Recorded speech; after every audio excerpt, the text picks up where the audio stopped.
Welcome to Transform Tuesday. I'm Dave McCormick, VP of Products and Services here at Alpha Software. And today I'll be talking, of course, about Transform. But before I get started, I am flying solo here today. So I would just like to do a quick AV check. If someone in the either the questions box or the chat window could let me know whether or not they can hear my voice and whether or not they can see my screen, which should have a PowerPoint on it, that would be great. And then I will get started after that. Yep, loud and clear. Wonderful. Thanks very much. Okay, so I was away last week on vacation, and I missed all you guys, as you can imagine. But the week before, we had covered reporting in Alpha Anywhere. Just a quick refresher. We had built a report, and then the plan was in following weeks for us to, well, first of all, fix a little bug we had discovered when it came time to selecting dates and using the between function. And the other was to do some styling of the reports and some styling of the web page. So we're not actually going to do that today because we have something even more exciting, and that is a new version of the Transform filler. Not yet on stores, right now in beta, but I want to show it to you first, and you'll get a chance to play with it yourselves within the next couple of days or so. You'll be able to test it out, make sure it works with all of your forms, that you're happy with it, and then it will eventually become live up in the app stores at Google Play and the iOS App Store. So let's take a look at the application. I've got my phone here. Let me go ahead and set up some mirroring. And there's my phone. And here I am. So this is the new filler. So one thing you can see right away is it's got a new look. We're using all of the real estate here from the left to the right to fill that up. We have it more obvious way of adding a blank form by putting a button here. People were getting a little confused by that. And so we just took a lot of the user feedback and applied it to this new design. Now, so we've got this up here. One thing you don't see though, you see this in the design, but you don't see is that when you install it, when you first launch it, it asks for Bluetooth access, which now you can say no to because there are no TPL functions yet for Bluetooth, but they are coming soon. So what's exciting about Bluetooth is it will now allow your applications to talk to Internet of Things devices like sensors, microcomputers, and microcontrollers like the Raspberry Pi and the Arduino, as well as other IoT devices. And we're also looking at probably the possibility of printing directly from the device onto mobile printers that accept Bluetooth connections. So a bunch of exciting stuff that is on the way. If you have any particular interest or needs for this type of technology, by all means, send an email to tfservice@alphasoftware.com so that we can take these in mind as we are developing these functions. Okay, so let me take you through a little bit, show you what the differences are between the old filler and the new filler, besides the ones that you can see right off the bat. First thing is, even though I haven't really done it here, if you'll take a look, here are all the forms, and they've always been listed by form type. For example, the Boilerminder form, if I had 5 copies of it, it says Boilerminder in each case. And we did allow a certain amount of customization. For example, you could put in icons, and I think I've got some, these all have the date at the bottom, but I think I have a few which, let's see if I have any examples. Maybe I don't have any examples, but there are other things you can put text down below. With this new version, though, you don't even have to have the name of the form listed. For example, if you just use one form or maybe 2 different types of forms in your business, it wouldn't make sense to see the name of that repeated over and over again. Instead, you might want to see the customer name, or if it's for inspections, the date of the inspection. That might be the thing that you want to see in bold. And now you can do that. You have the ability to make those changes. There have been some improvements also in the way that sort and filter works. So this is pretty similar to before, but let's say we want to sort it by form.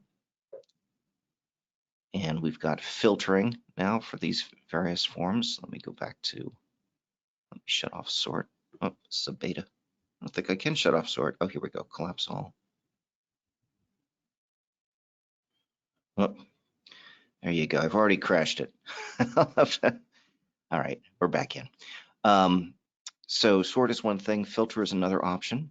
And this one is filtering basically by form types, but you're allowed to set up some custom sorts and filters, which will appear in the documentation. So you'll have access to these quick sorts and quick filters that you can define yourself. Okay, so we've gone over the new look, we've gone over Bluetooth, and we've gone over the fact that you can now do new searching, sorting, and filtering, and also that you can customize the form titles. But here are a couple other things that you can do. Let's say I open up a form. Let's choose, actually, let me go back to sort, and I'm just going to go back to date, which is the default way. Great. And let's say I open up, probably doesn't matter what form I choose, but let me choose site inspection. Okay. So here's my site inspection form. Now, you'll recall in the past, whenever you needed to enter in data into a field, you'd tap on that field, an editor would appear, then you'd tap a line in the editor, and the keyboard would appear, and then you'd type. Now, that's a couple extra taps than what most people wanted to do. So we have introduced in-place editing for our text fields, which in many cases make up the majority of fields that'll be on your form. So let's say I wanted to do the street address. I'm going to tap street address, and you'll see it appears now up at the top. So 123 Main Street, for example.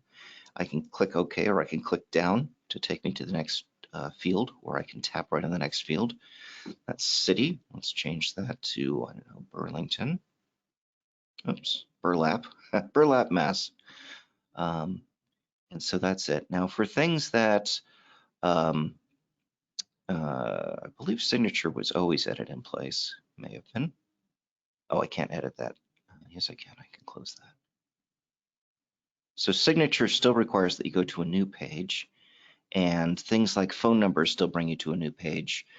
Drop-down lists will appear, I believe, inline as well as your text fields. So those are the big changes. Besides that, there are going to be a couple other TPL functions that we're going to introduce. One has to do with phone dialing. So we did have the ability somewhat in the past that if you listed out a phone number, because we use the Cordova web interface, it typically hyperlinked it and you could tap on it and have it dial the phone. That works pretty well in iOS, but tended not to work in Android. And now, and also it could only be done by a user tapping on it, as you couldn't do it programmatically. So now what we have is the ability to use a TPL function to dial the phone. So basically it's a function, put in a phone number, and it uses the phone to dial the number. The other thing that we have now is base64 encoding for images, and you can get to that data within TPL. So you're probably wondering why you would want to do this, and we were wondering why when the request came in for it.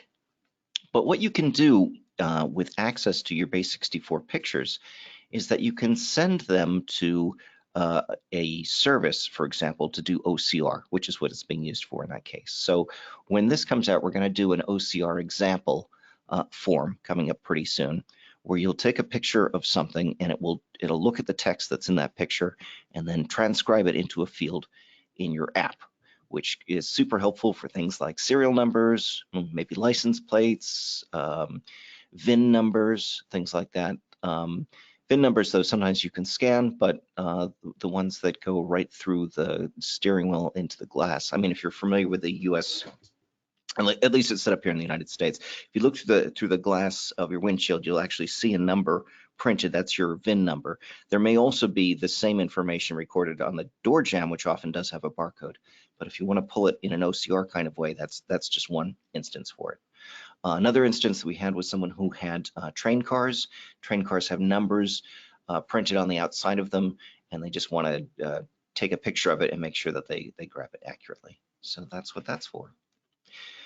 So that's about it for today. I just wanted to break the news that there's a new version out, and here are some of the key features, and that they will be available to you quite soon. We'll send you an email with information if you want to participate in testing, which I highly recommend that you do.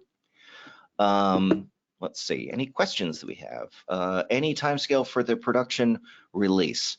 We want to give 2 weeks from the time that you start beta testing it to let us know whether or not everything is working for you. So let's say 2 weeks and 2 days is probably what our timescale is for the production release.